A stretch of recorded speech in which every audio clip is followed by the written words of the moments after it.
Okay guys, so Monday the 12th of February on the Compete program, starting today's session with quite a lot of different snatch work. It's a little bit more of a technical based session today, so I'm not going crazy heavy on any of these lifts, keeping a good focus on technique, on how you're moving all the way through, so keep that as a priority. It's going to be paused pull power snatches, so that means you're pausing for 3 seconds at the knee during each pull. And then you're going into a high hang squat snatch. So that means it's just a small dip of the knees, trying not to lean forward too much.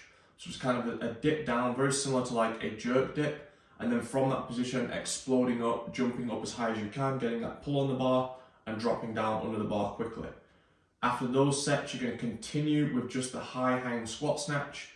And you're going a little bit heavier on that. I've just kind of given some guidelines there. You're somewhere around the 80% mark of your max snatch for all of those lifts, so they will feel very challenging for that movement, but in terms of your maximal strength, it's only around 80% of your max snatch. And then you're going to go onto the snatch balance again, 80 to 90% of your max snatch balance. You can adjust that as you need. It kind of depends on how you are with the speed in the reps. That's what we're trying to keep, so keeping them fast and keeping them really solid in the lockout position. So if you know that the 1 rep max snatch balance that you set was very sort of, a really big drive of the shoulders and it was slow and kind of wobbly, then take that percentage down a little bit so you can keep these reps today snappy and fast.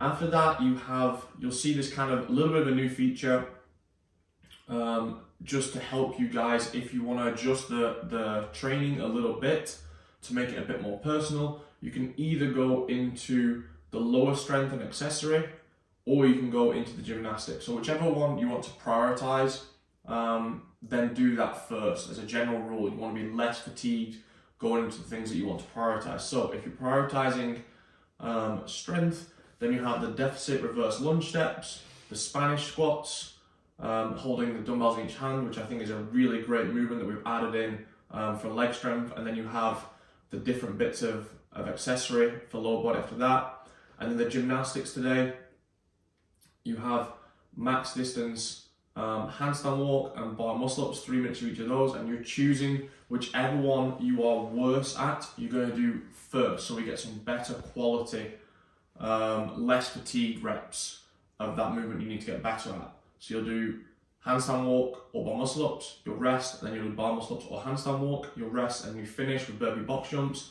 And we're just keeping the theme of making sure you're working harder than you did in that 10-minute test. I think then if we keep dropping this in, these sort of AMRAPs and burpee box jumps and making you work hard on that 10-minute test, that fitness is going to be going up, and you know that you're always working at a very challenging effort all the way through. So that's what that is in there for. And then you have the intermediate versions, which is a bit more of a practice session, but then still getting in the burpee box jumps, so you get that sort of little blast of fitness in the end there. But overall, much more of a strength focused day today, and you'll have opportunity later in the week to go a little bit more crazy with the conditioning work.